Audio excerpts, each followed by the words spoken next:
você que nos acompanha através do seu iPhone, do seu celular, da sua Olivetti Linha 98. Não, essa é uma máquina de escrever lá dos anos 1980, onde fiz o meu curso de datilografia. Falo sobre a máquina de datilografia porque o que vamos falar aqui não se escreve, viu? Você só acompanha aqui no Defensores do Agro.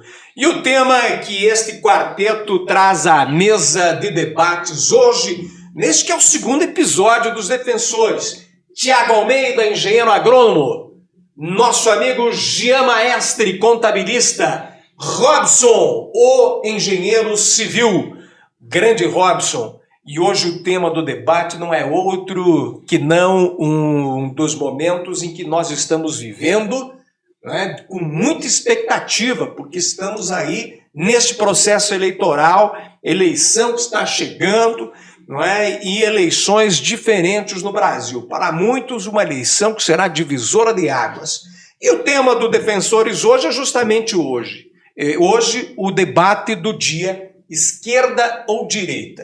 Eu começo pela minha esquerda ou seria pela minha direita? Não sei. Bem, afinal de contas, de que lado você está, meu caro Tiago? Eu estou do lado do agronegócio, Beto. Bacana, gostei. Então, é uma honra novamente estar aqui diante de pessoas como vocês que são entusiastas e defensores do agro. O objetivo desse podcast é nós passarmos a nossa opinião em relação ao momento que está acontecendo e contribuir, então, da nossa forma de pensar, do nosso jeito, em relação ao que nós esperamos dos próximos meses, e dos impactos que uma eleição possa causar num país como o Brasil. E agora, meu caro Jean, o que é que nós temos aí na sua viés ideológica? É de direita ou é de esquerda? Olá, amigos. Eu, pelo menos, estou do lado direito do vídeo. Já é melhor, né? Mas a questão é esquerda ou direita? O que é melhor para o agronegócio, né? Vamos discutir isso aí. Bacana. E você, meu caro Robson? Eu acho que bom, em primeiro lugar, cumprimentar a todos. Uma satisfação grande a gente estar gravando esse segundo episódio aí. E nesse momento, falar de um assunto extremamente relevante, extremamente atual. E, como o Thiago falou, aqui a gente não vai dizer se é direita ou esquerda, vai defender o agro aqui. Muito que bem. É bom para o agro. É isso que a gente quer discutir aqui. Robson Viana, engenheiro civil, contabilista, Jean, engenheiro agrônomo, Tiago, eu sou jornalista e advogado, e a gente não tem aqui a pretensão de ser o dono da verdade. Longe disso. Estamos aqui para aprendermos juntos e compartilhar um pouquinho das nossas experiências, cada um no seu segmento de atuação profissional, e trazer, neste grupo multiprofissional aqui, uma visão eclética. Lá dos bastidores temos o nosso amigo Eduardo, publicitário, que está de olho em tudo que acontece por aqui, e é o nosso bruxo aqui da engenharia, do marketing, nesse mundo midiático que está uma loucura aí, que é a internet, O brasileiro, estima-se que 2 entre cada 3 brasileiros têm um aparelho de celular hoje. Até bebê saindo lá da maternidade já ganha um celular de presente hoje, está uma loucura, Onde isso vai parar a gente ainda não sabe, Vem aí o metaverso, vai ser uma loucura aí. E por isso que a gente está por aqui também, nesses meios, para levar este conhecimento, para compartilhar, para aprender com você. Curtiu, compartilha, se inscreve no canal, segue a gente, que tem muita notícia bacana vindo por aí. Eu coloco para os meus colegas de bancada aqui, logo de cara, uma questão que trago aqui de uma análise dos principais sites de notícias do Brasil e da América Latina hoje.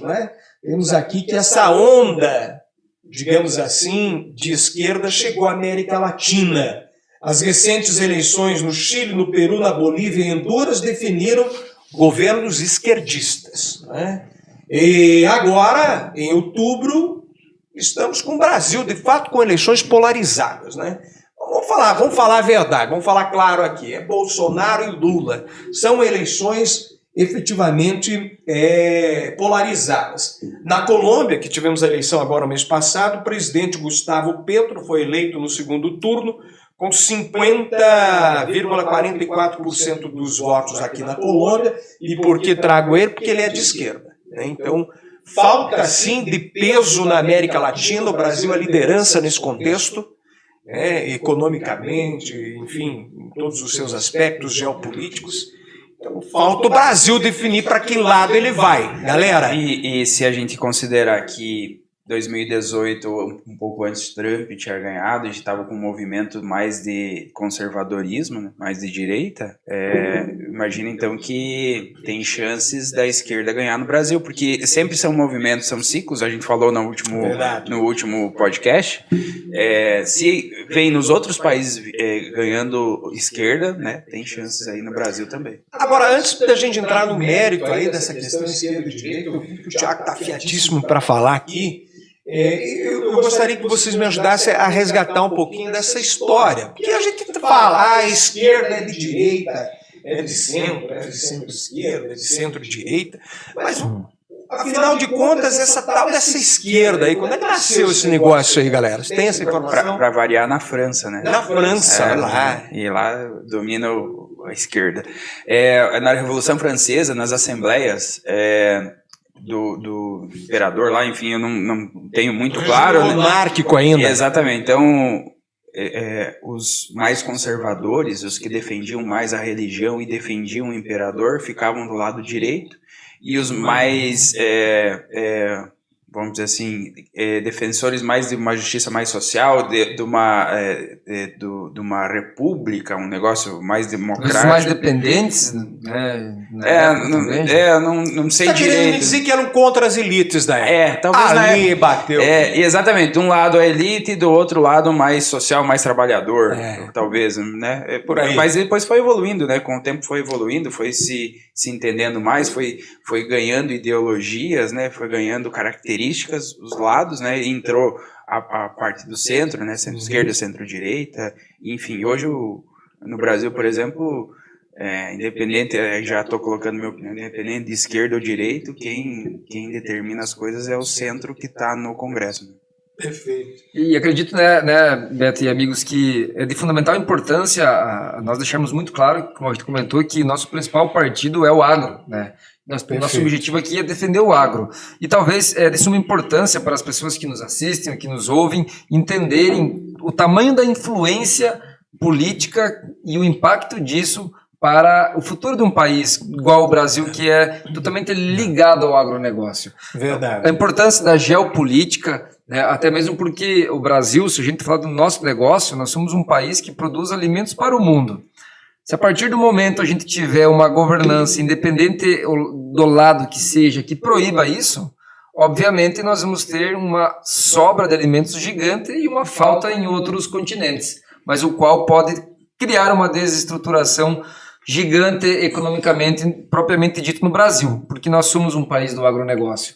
Então, é de fundamental importância essa conexão que existe geográfica hoje, que talvez não se tinha 100 anos atrás, 50 anos atrás. E talvez essas oportunidades tornaram o Brasil uma das potências mundiais do agronegócio, e por isso se acredita tanto, porque nós estamos geograficamente muito bem posicionados, com um clima que oportuniza uma produção de alimentos fantástica, mas nós precisamos do consumidor. E grande parte desse consumidor está fora do país. Primeiro ponto, então, né? Quem é mais aberto para o comércio, né? A esquerda ou a direita é mais aberta para o comércio com o mundo, né? Então, o primeiro ponto, vamos colocar aqui, já fica assim, então já vou colocar, me parece que a direita tem essa visão mais clara do liberalismo, né? De uma expansão comercial maior do que a esquerda, né? Do que a gente já viveu aí nos últimos anos, principalmente, se a gente for pegar o que a gente viveu de expansionismo comercial nos 10 anos do governo de esquerda no Brasil, e agora os últimos 4 ou até 6, se a gente considerar esse do Temer, que foi o viés dele estava mais pro lado de direita, por mais que o partido dele é meio centrão ali, a gente já viveu muito mais expansionismo do que os outros anteriores, porque a visão dos governos são diferentes, né? E aí a gente cria chega num ponto de muito impacto, porque reflete muito no momento que se vive em cada país. A partir do momento em que nós criamos um livre comércio, podemos chamar assim, com outros países de outro continente ou da mesma América, mas nós que tem uma receita, que tem uma moeda mais forte que a nossa, eles têm um poder de compra maior que o povo brasileiro, vamos falar assim, e talvez isso acaba inflacionando. Quando a gente vê que o governo acaba incentivando exportações e tudo mais, então acaba economicamente favorecendo demais o agronegócio, mas também, por outro lado, para a população no geral, talvez torne esse alimento um pouco mais caro. Um exemplo bem prático aqui que a gente viveu há poucos meses atrás. Se o Bolsonaro não tivesse ido para a Rússia, a gente teria fertilizante suficiente aqui no Brasil para plantar essa safra? É uma questão. São políticos, são modos. Então, se fosse uma política de esquerda, ele iria até lá falar com o Putin? Essa dúvida.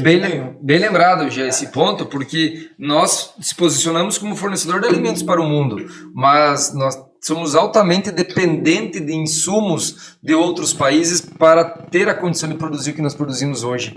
Então não só afetaria a nossa venda de alimentos, mas também a nossa compra de fertilizantes, a nossa compra de defensivos agrícolas, que grande parte disso, fertilizantes principalmente, né? De alguns nutrientes vêm da Rússia, vêm da Ucrânia, vêm dessas regiões. Mas eu vou fazer outra pergunta para ti, Tio. O Brasil não é autossuficiente na produção de fertilizantes, mas tem matéria-prima para produzir. Agora, por que a gente não teve investimentos e não teve trabalhos ou políticas para buscar essa autossuficiência nessas matérias necessárias, né, nesses fertilizantes e tal? Porque a gente veio de um governo de esquerda que não tem essa visão do investimento, né? Ela tem a visão do Estado grande, e esse Estado muito grande impossibilita, porque quem deveria, então, o seu Estado ele é maior, quem deve fazer os investimentos é o Estado. E o Estado não tem condições, ou se ele faz o investimento, ele carrega nas costas das pessoas, né? Que essa é a visão mais... Agora, o momento aqui no Brasil é peculiar, né? Porque nós temos, assim, pela primeira vez desde a nossa redemocratização, porque antes era uma coisa assim de esquerda e do outro lado os anti-esquerda, mas que não se denominavam lá, meio que centro ali, né, de direita. Agora eu creio que nós polarizamos, né? Nós não estamos aqui, nós defensores do agro, querendo ensinar você a votar, né? Essa é uma decisão que provavelmente você já tenha tomado, né? Não se trata aqui de fazermos campanha para Bolsonaro ou para Lula. Nós não estamos em campanha para ninguém. Nós estamos aqui falando dos reflexos de A e B para o agro brasileiro, né? E nesse sentido, então, nós temos efetivamente uma eleição polarizada, né? E estamos falando de Lula e Bolsonaro. A terceira via não emplacou, né? Alguns acreditavam na possibilidade de um Ciro Gomes, ele não, hoje aí, né, nesse momento aqui, a gente percebe já que há uma tendência de não decolagem, né, desses outros candidatos. Então, nós estamos falando de Lula e Bolsonaro mesmo. O povo acaba indo mais para o lado que está mais extremo, assim, né? A extrema direita e a extrema esquerda, né? Nesse sentido, exatamente. Nesse sentido, eu queria colocar aqui para vocês debaterem, né? Quais são justamente, como é que vocês veem essa questão, né? Estamos no momento de polarização da eleição, né? E é Lula e Bolsonaro, não tem meio termo aí, né? Um outro aspecto é que esses dois candidatos eles já exerceram a presidência da República, né? Então vamos lá. Bom, o que vocês veem, né? Como o Jean estava comentando aí, Thiago e Robson, né? Bom, se temos a esquerda, é uma visão estratégica de política internacional. E se tivermos Bolsonaro da direita, a visão de política internacional, de diplomacia, é outra completamente diferente. Exemplo da guerra, né? O Lula não teria ido resolver esse problema, né, dos defensivos no Brasil, não teria aberto um canal de diálogo. Ou ele mesmo disse, né, que presidente da República fosse, resolveria na primeira, se não na primeira, na segunda, se não na terceira, na quarta cerveja no boteco da esquina, né? Então, são visões bem antagônicas. E aí, rapaziada, o que vocês acham que é melhor para o Brasil né, nesse sentido. É que aí eu acho que a gente tem que avaliar tudo, né? Então, uma das coisas é a diferença no posicionamento comercial. Aí a gente tem diferença em posicionamento de infraestrutura, a gente tem diferença em posicionamento de estrutura de governo, por exemplo, tamanho de governo e diferenças de impacto. Eu vou tentar resumir diferente. Direita, uma liberdade individual, busca esse crescimento mais individual, e a esquerda olha mais para um desenvolvimento mais social. Tentando resumir assim em palavras mais simples. E aí a gente está nisso. E aí, por exemplo, se a gente pegar lá dentro da questão do individual, tem muito aqui no agro, né? A gente tem muito essa questão da proteção do patrimônio, que é diferente a política de um lado para o outro. Então, se a gente começar a colocar os pontos, né, da direita e pontos da esquerda, são diversos pontos de divergências e que tem muitos que olham para um lado. Por exemplo, se agricultura familiar, bem familiar, o bem pequeno, o Lula não fez um mau trabalho. E eles buscam esse fortalecimento da agricultura familiar. Só que não é agricultura familiar, não consegue alimentar o mundo, não consegue gerar o emprego. Não. Então, eu quero dizer assim, favorece um grupo, mas não favorece o todo. É isso, talvez. Tem que buscar esse meio termo, então, Thiago. Digamos, esse equilíbrio. Perfeito, óbvio, esse equilíbrio. Então, é que os sistemas, né, o Beto mencionou Lula e Bolsonaro, e poderiam ser qualquer outras pessoas. É que, como o Gia comentou do início da história, né, da esquerda, tem o início da história da direita, mas com o tempo passando e chegamos no dia de hoje, basicamente se foi formando ideologias de cada um dos lados, né? Então, hoje nós conseguimos caracterizar, talvez, por exemplos e por evidências de países, né, de esquerda, o que a esquerda tende a fazer. E também a gente consegue caracterizar os países de direita, o que predomina normalmente, né? Não dá para se dizer que como uma totalidade. E também tem a questão, né, do centrão e de outras formas de governança que nós temos no mundo. E pensando no agro, a gente tem exemplos, por exemplo, da Argentina, né? Com o governo de esquerda, o que ele fez para o agro na Argentina? Uma das coisas foi fechar o comércio, foi taxar a exportação. Eles estão com muito problema com exportação de carne, né? Que eles pararam da exportação de carne.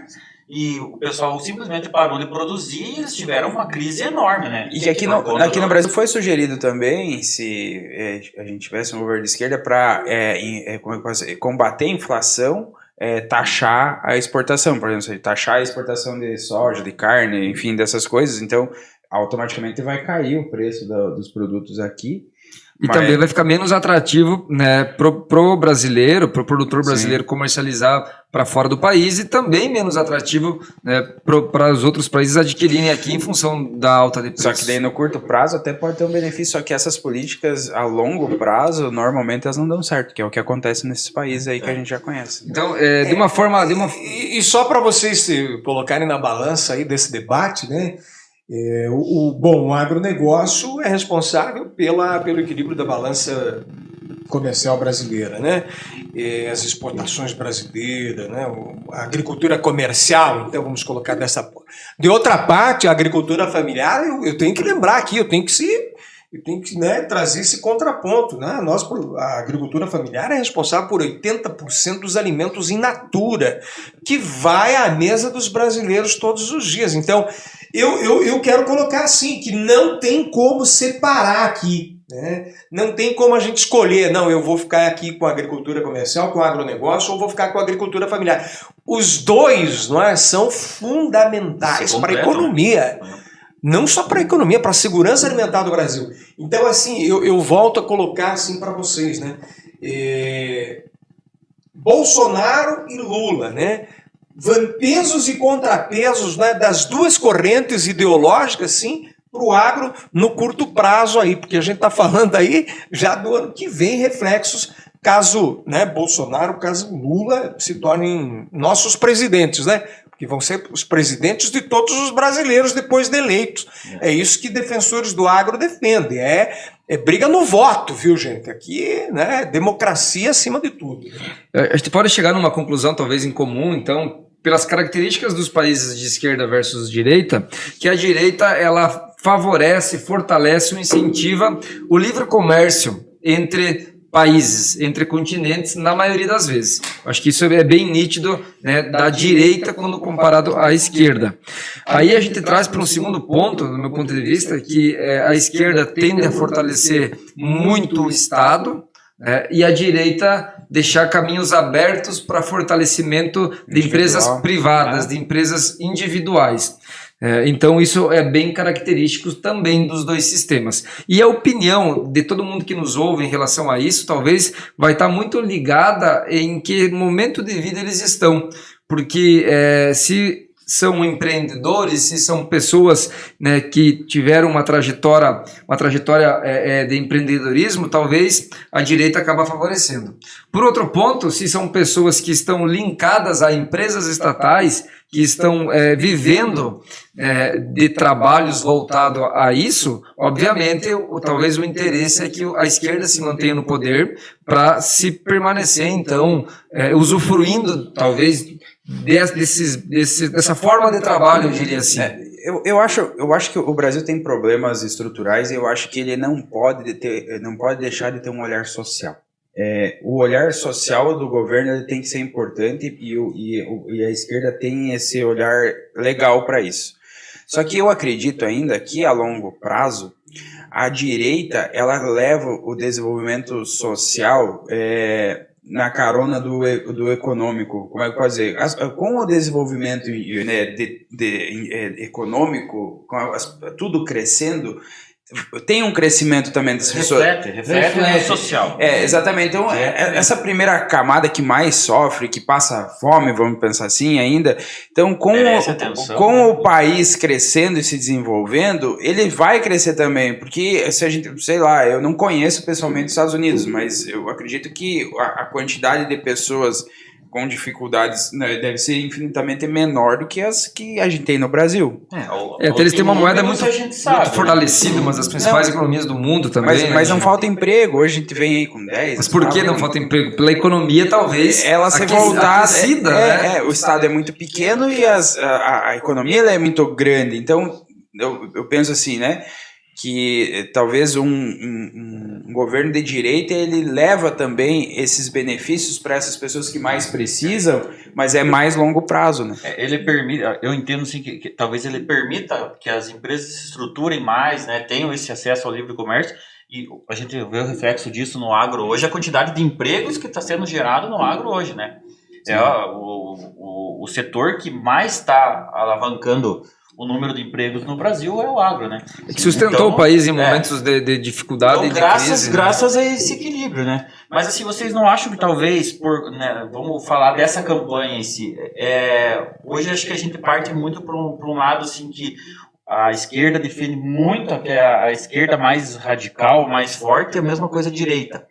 Será que talvez, né, durante essa campanha as informações, tipo, que mesmo, como o Jean mesmo falou, né, a ideologia de direita, mas ela necessita de alguns conceitos que a esquerda defende também para que ela funcione de uma forma...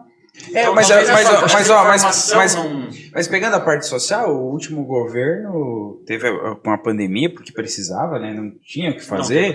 Teve um grande apelo social também nesse último mês, sendo de direita. Então, e mesmo eu também não acredito muito nos extremos, tá, Robson? Se o Lula ganhar, também ele não vai ser adotar políticas de esquerda extrema. Não tem como governar dessa forma. Exatamente. Mas foi isso que aconteceu no primeiro mandato dele. Vou pôr uma pimentinha aí. Vamos lá. Se Lula ganhar, por exemplo, vocês acham que MST volta com força para invadir terra no Brasil? Eu acredito que ele vai ter mais força do que hoje. Vai ter mais força. E aí a gente entra em pontos também de muito debate. Por que invadir terras, né? Invadir terras produtivas ou terras que estão abandonadas? Então... Aí mora, eu acho, talvez das nossas questões. A esquerda ainda tem uma visão do agronegócio muito antiga, de terra lá que não se aproveitava. Hoje, eu quero conhecer um produtor que não queira aproveitar 100% da área dele. Eles conhecem um agronegócio, ou eles vendem um agronegócio que ele é sustentável só no pequeno, na agricultura familiar, por isso que eu falei antes, E que o grande, ele só explora, e não é verdade. A gente evoluiu muito no agronegócio a níveis de produtividade, que quem mais protege o meio ambiente, que é uma das pautas da esquerda, é essa preservação do meio ambiente, é muito forte. Chamou a Marina Silva para conversar, a ministra da... Mas quem mais protege o meio ambiente hoje é o produtor. Então, como é que pode dizer assim, as tecnologias que a gente tem hoje, evoluiu muito. Evoluiu muito. Não é a mesma agricultura, não é a mesma pecuária que a esquerda tem visão. Ela mudou muito, então talvez ela deixe de arrastando um discurso de muitos anos. Que o agro é destrutivo. Destrutivo, exatamente. É perfeito que você falou que a população está levando para os extremos, né? A gente está olhando para dois candidatos e comentando ações, atitudes de extrema direita e, por outro lado, de extrema esquerda. Até nós vemos sempre uma linha de pensamento que mostra aonde diz o seguinte, Beto: nós já conhecemos o mandato do Lula, nós já conhecemos a esquerda no Brasil, nós tivemos a oportunidade de conhecer como o Bolsonaro foi, né, nesses últimos 4 anos, e independente de se ganhar direita ou esquerda, não se terão mudanças tão radicais, né, em relação a forma de se viver no Brasil, e eu até acredito nisso. Se nós olharmos a um curto prazo, eu acredito que nenhum dos dois candidatos não tem um botão, né, que eles não têm uma varinha mágica, talvez, que eles mudam totalmente a forma de ser o Brasil a curto prazo. Agora, as ações deles, as decisões deles a médio e longo prazo podem nos levar para um lado e para o outro. Aí um lado tendendo talvez mais a subsidiar, e o outro tendendo muito mais ao empreendedorismo. E, para mim concluir, né, já só essa fala é que isso olhando como brasileiro. Agora, de que forma o mundo vai ver o Brasil, se ganha direita ou se ganha esquerda? Porque dependendo de como o mundo olhar para o Brasil, isso afeta economicamente tudo aqui dentro. Com certeza. Então, o brasileiro diz isso, os dois lados a gente conhece, pode mudar, mas não muda tanto a curto prazo. E o mundo? Acho que a curto prazo vem essas questões que, por exemplo, né, do MST mais fortalecido, o porte de armas que mudou bastante. O plano do ex-presidente Lula, por exemplo. Questões cambiais, soberania. É verdade. Segurança alimentar com políticas de apoio à agricultura familiar, orgânica e sustentável, além da formação dos estoques reguladores. O presidente Bolsonaro, já o programa de governo do presidente Bolsonaro, tem um capítulo dedicado ao agro que propõe, por exemplo, criar soluções sustentáveis para substituir recursos não renováveis, e outro sobre segurança no campo, em que promete fortalecer institutos legais que asseguram acesso à arma de fogo. Por exemplo, no governo agora Bolsonaro, dentro da propriedade, o agricultor pode andar com a arma na cinta, não podia antes, né? Então são de fato, né, visões antagônicas, né, que nós temos. Então, as correntes esquerda, ex-presidente Lula, direita, presidente Bolsonaro. E aí... Esse ponto de segurança alimentar, a pergunta é, de que forma o Brasil não vai ter segurança alimentar? Eu não consigo olhar, independente do sistema que entre, o Brasil, com o território que nós temos, com a localização geográfica que nós temos e com o clima que nós temos, né, em algum momento, né, a gente pensar assim, nós vamos ter falta de alimento no Brasil. Mas lá nos anos dos anos 30 até os 50, até mais, até os 70, depois até teve o governo militar ali que tirou isso, mas todos os preços eram controlados, Thiago. Então, nós vivíamos um inferno porque o governo determinava por quanto que se vendia as coisas. Mas claro, porque ele tinha todo... Se exportava? Não. Então, se tinha todo o controle do sistema como um todo, mas não proporcionava um crescimento da população brasileira. Slogan, né, lá do plante que o João garante, né? Então lá nos anos 1970, 1960, né, pasmem o que vou falar agora, amigos que nos acompanham, né, o governo brasileiro pagou para derrubar florestas no país. Olha hoje, né, essa coisa da Amazônia, cara, nós éramos uma Amazônia aqui no sudoeste do do Paraná, no sul do Brasil. O Estado tinha programa oficial de destoca. Tinha ou não tinha? Você que é mais geração X aí que nos acompanha. Cara, então o Estado pagou para derrubar pinheiro aqui no sudoeste do Paraná.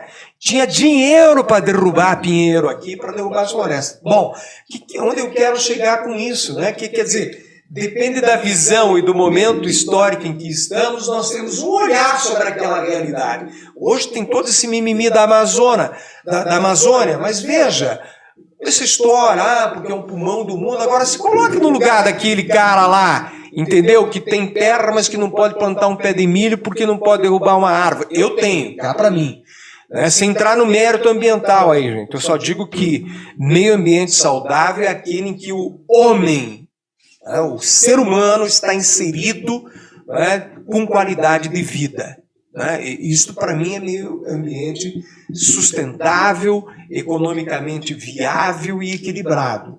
E o que a gente vê são extremos aí, de repente. Mas olha só como que é, né? O ano passado a gente estava com um problema de seca aqui no Brasil, e aí tinha queimadas. E aí começaram a culpar muito o governo por essas queimadas. A França acabou travando um acordo do livre comércio com a Europa, teve todo um problema e tal.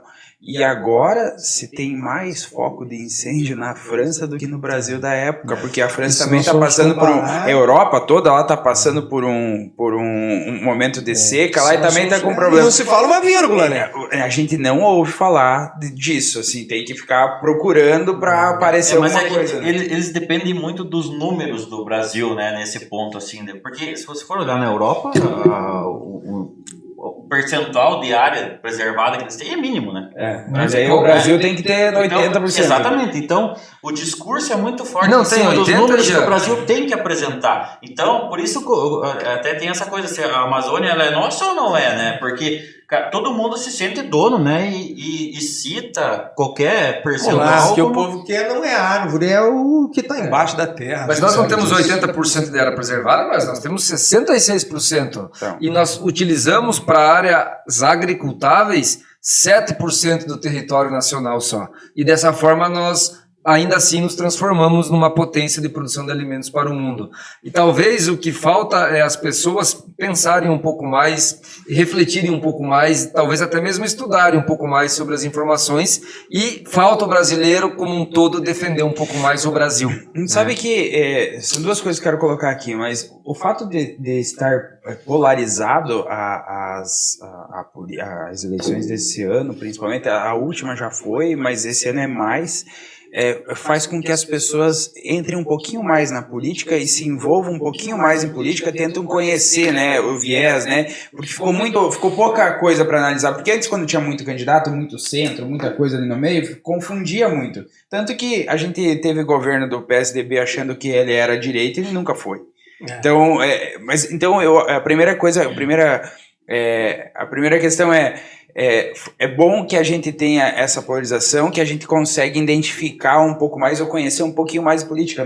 Eu mesmo, a gente acaba não se envolvendo em política durante a nossa vida, né? E não estuda, né? Então, os que não gostam de política serão governados pelos que gostam, né? Então assim, né? Não tem outra alternativa. Ou você se envolve democraticamente, né, com um espírito crítico para escolher e votar, ou você vai ser... Que política é extremamente necessário, ainda mais num país democrático como é o Brasil, porque nós temos duas escolhas: ou nós vivemos num país democrático onde a política é extremamente necessária, ou vivemos num país que se transforma em uma ditadura. E aí então ninguém tem a obrigação, o dever de opinar, mas também não tem o dever de buscar o melhor para si ou de mudar, simplesmente de aceitar as regras impostas. Eu particularmente prefiro muito mais esse livre-arbítrio de opinar, de se expressar, né, que nós vivemos aqui no Brasil, com toda certeza. Eu acho que poucas pessoas, Thiago, pensam no todo, na hora de escolher um lado. Assim. Por exemplo, aqui a gente está falando, defendendo, né, o agronegócio. Então, tipo, existem políticas de direita, existem políticas de esquerda, que são necessárias de alguma forma para o bom funcionamento do país como um todo. Mas o que acontece muito é as pessoas pensarem só por exemplo, eu sou de tal área e eu penso só no que convém para mim, né? E defende aquilo. Então, acho que falta um pouco para as pessoas pensarem em política como um todo, assim, né?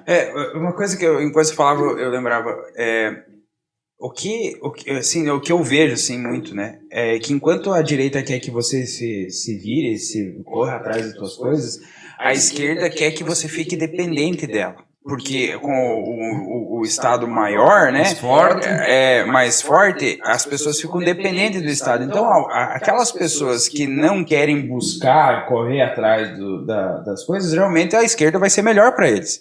Porque vai ser mais cômodo. Eu vou ter mais tranquilidade, de certa forma. Então, de respeitar, cada um tem a sua opinião e tal, mas é muito claro isso, né? Enquanto a direita faz a gente correr atrás, a esquerda dá um pouquinho mais o peixe já na mão, sabe? E a gente vive uma grande manipulação no nosso país, né? Por exemplo, né? Quantos deputados do Congresso Nacional, lá da Câmara dos Deputados, nós temos 513 deputados, né? Quantos deputados, eu coloco aqui para vocês, defensores, né? Quantos dos 513 deputados nós, brasileiros e brasileiras, elegemos efetivamente de forma direta com o nosso voto? Quantos, Robson, você acha que nós elegemos? Dos 513?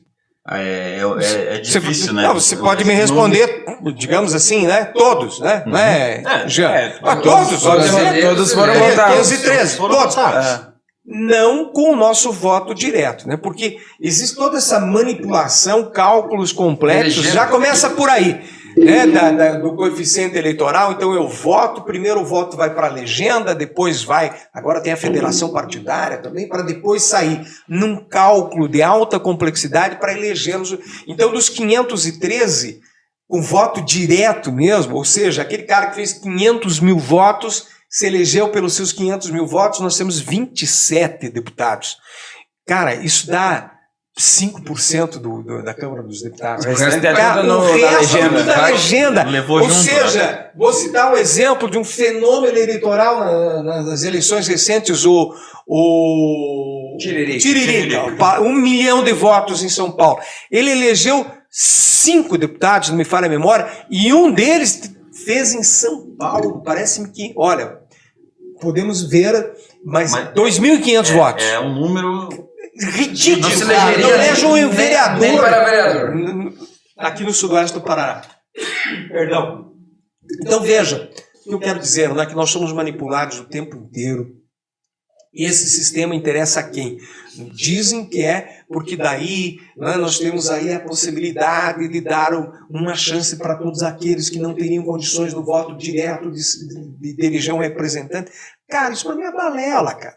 Eu acho que tem que ser voto direto. Nós temos que mudar as raízes da política brasileira. Ou talvez acabar com a reeleição, acabar com essa quantidade de partido que tem aí para fundo eleitoral, não sei o que. É um partido de direita, um de esquerda e um de centro. Bilhões de reais, né? Talvez 5 partidos aí, no máximo. Mas hoje a gente tem quantos partidos? Cara, eu acho esse negócio de fundo partidário um absurdo, né? Porque vocês todos aqui têm formação superior, né? Vocês tiveram que pagar, né? Não foram para a universidade pública.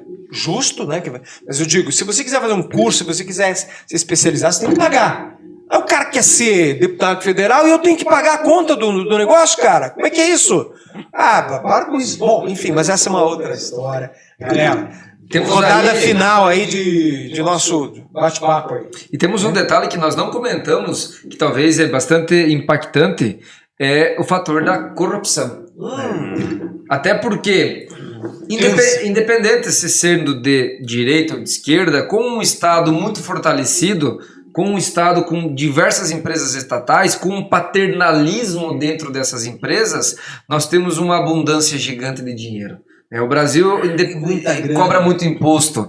Fortalecendo o Estado, nós não temos empresas eficientes e não temos gestão eficiente. E aí não tem investimento, não tem nada. Temos um dinheiro basicamente na mesa, disponível para todo mundo. E as pessoas que estão ligadas a essas estatais, muitas vezes, acabam tendo a oportunidade e usufruindo dela, e nós talvez incentivamos, de certa forma, uma corrupção muito mais forte do que um Estado enxuto. Porque, veja bem, se nós não temos empresa, ou se essas empresas não dão uma margem tão grande, vai se tirar dinheiro de que forma? Né? Que talvez é o lado da direita. Quando a gente tem diversas empresas estatais difíceis de controlar, porque, gente, a gente não fala em pequenas empresas quando a gente fala em empresas estatais. Que estatal não fatura bilhões? Gigantes. Como fazer uma gestão de empresas desse tamanho? Quantas pessoas tem que ter? Então, talvez acaba-se que de uma forma irracional ou racional se incentiva muito a corrupção. Que a corrupção é dinheiro de todo mundo. E para tudo isso vai carregar, que é um dos problemas dos governos de esquerda, que se carrega em cima dos cidadãos, né? Ele dá, mas ele cobra noite no valor. Exatamente, cobra muito. A carga tributária tem que ser muito grande para, como é que pode assim, sustentar esse Estado. E é o que a gente vê na direita, que tenta buscar uma menor interferência do Estado, uma carga tributária um pouco menor. Eu queria dizer antes só para que existe um estudo, até me parece que foi na ONU, não sei, um organismo internacional disse que se os corruptos brasileiros roubassem só 10% menos do que roubam, ou seja, continuassem roubando 90%, em um ano, eu, você, Robson, você, Jean, você, Thiago, você, Eduardo, você que nos acompanha aí, teríamos a nossa renda dobrada, eu disse dobrada, em um ano. Então é aquele dinheiro do tamanho que o Thiago falou ali. Cara, é uma cifra absurda. Meu cérebro não alcança tanto zero. Os caras conseguem roubar no Brasil. Se roubasse 10% menos, eu ia ganhar o dobro daqui a um ano. Olha que loucura, gente. Pá! Então, só para contribuir. A questão da corrupção os números estão aí, né? Tipo, recentemente a gente teve histórias aí que mostram que, né? Tá totalmente provado, prejudicial, por estar provado, né? Então, assim, uma coisa que eu entendo que talvez seja interessante e que é dentro da política uma coisa que é normal é as bancadas que defendem cada um o seu setor, né? Porque acho que a política é isso. Existe a bancada do agro, a bancada da indústria, da saúde, né? Isso é necessário, porque o político nada mais é do que alguém que está lá, que a gente elegeu para representar a gente. Ele não pode representar todos os setores, ele vai representar Até porque tem gente em todos os setores, né? Exatamente. Então, por isso E outro ponto que eu acho que deve ser pensado muito também é a questão das informações que hoje circulam, né? Hoje em dia os cortes de uma fala, né, tipo, a pessoa dá uma resposta, talvez uma frase complexa, hoje se tira totalmente do contexto e o que circula é isso. E hoje a gente tá aí com a internet bombando, mandando informação em tempo real. Então, voltando a reafirmar aqui qual que é o nosso papel aqui dentro, né? É trazer informação verdadeira, trazer informação real. Então, assim, pessoal, vamos pensar um pouco menos na figura da pessoa política. Vamos pensar no que a gente falou aqui, no macro, o que é a política. A política é o todo, é o país inteiro. Nos sistemas, talvez. No sistema, né? Nos sistemas. E eu diria para vocês, compartilhando um pouco do que o Robson falou, que o Brasil, ele é sacramentado o país do agronegócio. Isso não se tira, né? E o que nós precisamos? Hoje o Brasil precisa de um governo que não atrapalhe.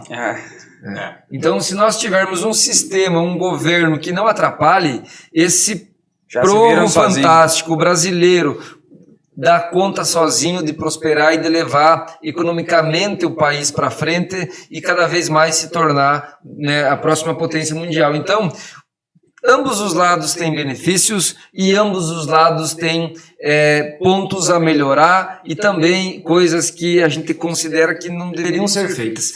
Isso faz parte de um país gigante igual ao Brasil, de um país com 212 milhões ou mais de habitantes, mas é isso que nos faz ser uma nação incrível, né, gente? Então, nós precisamos de um governo que não atrapalhe e que deixe o brasileiro trabalhar por si só.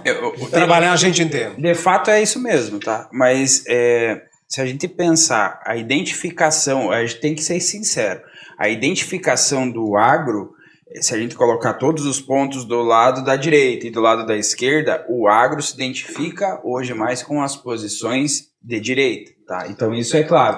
E o meu recado é que independente de direita ou esquerda, quem faz as coisas acontecerem no Brasil é o Congresso. Então, a gente tem que estar muito atento para quem a gente está colocando nos representar, como você estava falando das bancadas e tal, se eles estão indo lá nos representar mesmo, ou apoia, por exemplo, não adianta você votar no Bolsonaro e votar num deputado que não vai defender o agronegócio. Porque aí quando cai alguma coisa para votar lá pro agronegócio, o cara vota contra. Mas ele se elegeu como... E daí não é culpa do Bolsonaro, o cara que não votou lá, daí tem que, aí faz orçamento secreto, faz não sei o que para poder aprovar as coisas que precisam ser aprovadas para poder as coisas andarem. Eu acompanhei pouco assim, as propagandas eleitorais agora, mas o pouco que eu vi, o pessoal tá muito em cima de promessas dentro do agro, né? Então, porque é um assunto que está em alta, que está em pauta, que está relevante. Então, tem que também ter essa fiscalização depois de eleito, né?